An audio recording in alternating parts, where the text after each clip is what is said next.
Koach to all of you. The Torah describes in this week's Parshat Noach as Noach being an Ish Tzadik Tamim Haya B'Dorotav, as I said in the beginning, a righteous man in his generation. But what exactly do those words mean? And many commentators over thousands of years have offered their input into what this could mean. Don't worry, though, if you don't understand what that phrase means. You see, the rabbis are not sure either what it actually means. They're divided over the term "in his generation." And it's a subject I've spoken on many, many times in the past. But while the rabbis are debating this term, I would like to talk not about that, but about actually another word in that description. Not B'dorotav, in his generation, but the word tamim. What does it mean that Noach was tamim? Well, tamim is, of course, the plural of tam. It's a word that we come across elsewhere in the Torah. As well, for example, the patriarch Jacob was referred to as an Ish Tam Yoshev Ohalim, which means a simple man who dwelt in his tent. And even then, that term is not really elaborated on, but used to contrast Jacob with his wilder brother Esau. And we also know the term Tam from another occasion during the year. Anybody want to give me a guess? There you go, Pesach, from the Haggadah. Okay? It's at the Pesach Seder. At the Seder, we read about the 4 sons, and we say that Tam is the name for what we describe as the simple son. Now, does this mean that Noah was simple? Maybe. I didn't know him personally. It could have been. But I'd like to offer you another definition for the word Tam. And by extension, a definition that applies not only to Noah, but to many of us today, and probably those of us, including myself, who are sitting here in this very sanctuary. God instructed Noah to build an ark. And so what did he do? He built an ark. Noah didn't ask why. He didn't question God. He didn't analyze the situation. He just did what he was told to do. Okay? He just spent the next 120 years building an ark. And if you thought the builders in Quebec were slow, this is really slow. 120 years. I wonder if they had also logistic issues getting stuff. But the question is, why didn't Noah ask or question God? Why didn't he argue with God the way that Abraham argued with him when it came to the issue of Sodom and Gomorrah? And why did it take him so long to build the ark? And most importantly, why didn't Noah do anything at all, to try to warn his neighbors in the coming of the flood and try to save them? Now, Noah may indeed have been a tzaddik, a righteous man, but he certainly didn't go out of his way to save the rest of the generation. He neither called people to repent, nor prayed that God spare the rest of humanity. So the question is, why not? Perhaps one reason can be found in his name, the name Noach. Noach literally means to rest. Okay? In other words, not overwork. Why? We even learn this from the time when Noah sent out the dove, and the Torah tells us in that famous song that we sing on Shabbat, Yona Matzah Umanoach. The dove was sent out, and what did he do, the dove? He found rest. In other words, Noah was all about resting, taking it easy, taking the easy way out, taking his time to build the ark, not wanting to waste the energy to either argue with God or engage his fellow man in trying to save him. And in that vein, the word tam can also be defined as lazy.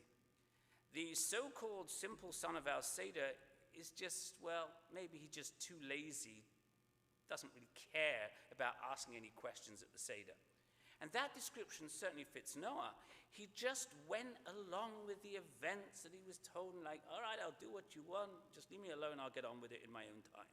Never bothering to make the effort to perhaps change the course of history, which might well have been in his power so to do.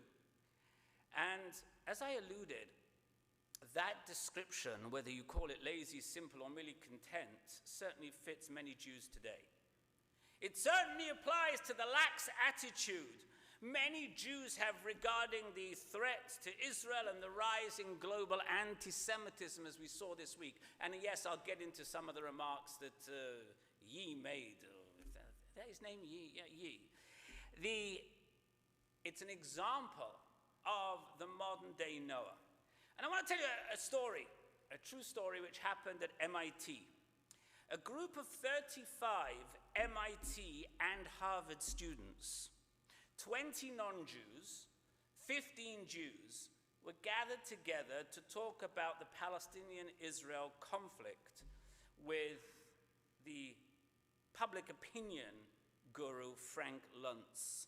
Now, Luntz described how within 10 minutes, the non-Jews started with the war crimes of Israel, with the Jewish lobby, with the Jews have a lot more power and influence, with the Jews controlling the media, stuff that we consider borderline anti-Semitic.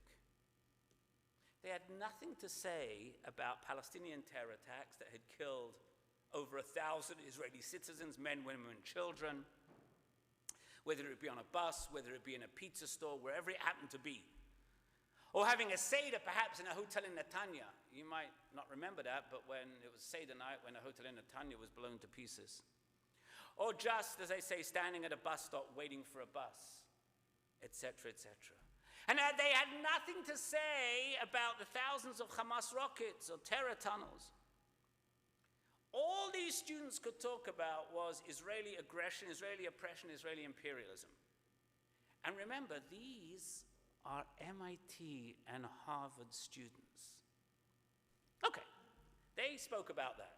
What did the Jewish students do while the attack on Israel's right to defend herself raged on? Did the Jewish kids at one of the best schools in America stand up for themselves?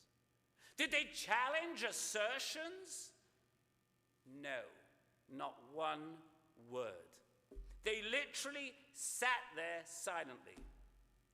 Well, Luntz was so stunned that he couldn't control himself. He couldn't believe that these Jewish Harvard and MIT students, the best and the brightest, didn't say a damn thing in response. They all sat there silently as Israel and American Jews were being maligned, including the student leader of the Israeli caucus at Harvard. It took 49 minutes. 49 minutes of it's all Israel's fault. And American Jews have too much influence. The media is controlled by the Jews. The banks are controlled by the Jews. And the American government is controlled by the Israeli lobby. 49 minutes, Luntz timed it, before any Jewish student actually responded to the attacks. 49 minutes before one of them opened their mouth and challenged the baseless anti-Israel and anti-Jewish attacks. After 3 hours, the discussion ended, and Luntz dismissed the non-Jews and confronted the Jews. With them alone in the room, he turned to these Jewish MIT and Harvard College students and screamed, "You didn't say crap. For 49 minutes you sat there silently while your community, your Jewish state were being maligned. And when you finally opened your mouths, you were timid and almost apologetic." Then writes Luntz, and it all dawned on them.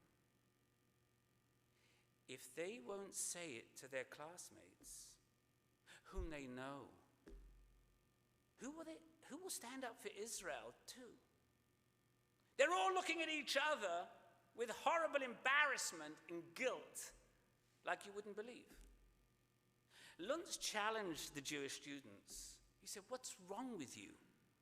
Israel, with all its flaws, and it has many flaws, is still a far better example of American values such as freedom, democracy, tolerance, and human rights than any of its enemies. Why didn't you talk about the oppression of women and homosexuals in the Arab world? Why didn't you remind Israel's attackers that there is no religious freedom for Christians or Jews in any of those Arab countries that they are defending so articulately? Why didn't you remind them that a woman in Saudi Arabia experiences daily discrimination in relation to marriage, family, divorce, male guardianship? And the Saudi government continues to target and repress women's rights and activities. A Jew, a Christian, can't be a citizen, and no churches or synagogues are allowed in that country. Why didn't you remind them? Why didn't you remind them that Israeli Arabs have more rights and more freedoms than they would have in any of Israel's neighboring countries? And why did these Harvard and MIT students have nothing to say about terrorist attacks which kill Jews every day, and the thousands of missiles and indiscriminately launched into Israeli towns and cities? And the answer is because we are all like Noah. We are all like Noah. We might be good people. We might think that we're good Jews. We might do mitzvot. We might give tzedakah. In other words, we are Noah. We're like Noah. We might otherwise be righteous. But as with Noah, righteousness mustn't mean something in each generation. It has to be unique for every generation. And right now, in our time, in our generation, Ish Tzaddik, being righteous, means not living with your head in the sand and not following what you perceive to be God's instructions to the minutest detail. Noah might have been righteous, but he was tam. He was silent. He didn't speak out. He didn't act. Or to put it another way, he was probably the world's first, but certainly not last, advocate of restraint. What we learn from Noah is that today, in our time, being righteous means that we can't be tam. We cannot afford to be lazy, complacent in our own righteousness. Today, in our time, being righteous means speaking out, getting others to see what's going on, not to repent, but to change their attitudes, to get them to understand that a flood of massive proportions might very well be heading our way. We can't look at Noah and those like him as role models merely because he was saved. After all, what good is it if you are righteous and only save yourself? What good is it if you only care about yourself? Which brings me to the whole kerfuffle this week over Kanye West. And I've only got 2 points to make, and I wasn't going to say anything, but people asked me, oh, Rabbi, are you going to say something about it? So I've only got 2 points to say. A colleague of mine, I'm very friendly with, he sent out an email last Tuesday asking his congregants to sign a petition created by the ADL, which sought to have the Adidas company drop West from his endorsement. It was sent to 375 email addresses. 74% opened the email, but only 28% clicked on the actual link. He didn't ask anyone to send money. He didn't ask anyone to write their own petition or letter. He didn't even ask anyone to forward it to others. All he did All you had to do, rather, was open the link, fill in your name, and hit send. That's all you had to do. So my friend writes, I don't know how many of you did it, but only 8 congregants wrote back to me that they had done it. If 72% of Jews who are affiliated in some way with a synagogue were too apathetic or ignorant to take a simple action, can you think how large that number is in the general Jewish population? That was the first point. The second point, many celebrities this week, Jews and non-Jews alike, led by Jerry Seinfeld's wife Jessica, began to inundate social media with messages like, stand with the Jewish community, and I support my Jewish friends and the Jewish people. Now, as you know, all of this worked. Why? Because Adidas dropped West, causing him to lose tens of millions of dollars. But did this stop anti-Semitism? No. Will it stop anti-Semitism? No.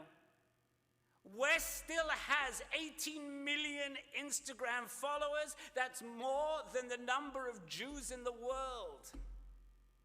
And will these celebrities continue to do anything else to combat anti-Semitism? Or will they say, you know what, I sent it out to my list. You know what, I've done my part. As Yair Rosenberg wrote, Ye's estrangement from polite society might seem like a victory against anti-Jewish prejudice. It's certainly better than the alternative, but it will also fuel the very ideology that it's meant to combat. After all, when an anti-Semite suffers consequences for falsely claiming that sinister Jews control the world, he can then point to that punishment as vindication of his views. And for Jews, this is a no-win scenario. If they stay silent, the anti-Semitism continues unabated. If they speak up and their assailant is penalized by non-Jewish society, anti-Semites feel affirmed. In other words, heads, the bigots win, tails, the Jews lose. This is the cruel paradox that has perpetuated anti-Semitism for centuries. The good news, and there is good news, is that while it might be impossible to change evil, and while it might be impossible to change the attitudes of anti-Semites, it is always possible to change the attitudes of those who are otherwise apathetic or ignorant. And don't underestimate the role of ignorance in the spread of anti-Semitism. This is our continued fight. So, just in case any of you were sitting back on your couches or your chairs this week thinking that we have a victory on our hands, don't let this small victory go to your heads. Don't think that we've won the war, because we haven't, and far from it. And let me conclude by going back to Noah. He made a statement by building an ark. Believe me, it got people's attention. But he didn't follow through, and he didn't change anyone else's attitude. Today, sure, we can build an ark. We can get people's attention. The means of communications are so much easier today. But the question is, will we? Or will we remain apathetic and ignorant and just continue to sit back? The choice is ours. Today, we have to be more than Noah, more than just about saving our own selves. We have a people to save. We have a way of life to save. We have a heritage to save. We might just even have a world to save. No, we might not be able to prevent the impending flood, but we must do our part to be prepared for it. and prepare for it and save as many people as possible from its horrible, horrific consequences. Hopefully, we will awaken to the dangers of apathy, and hopefully we will now join together in this continuing fight. Hopefully, with God's help and support, we will overcome our tam, overcoming our noach, our simplicity and our complacency, and be up to the challenge that we now face, which is the world's oldest form of hatred. Shabbat Shalom.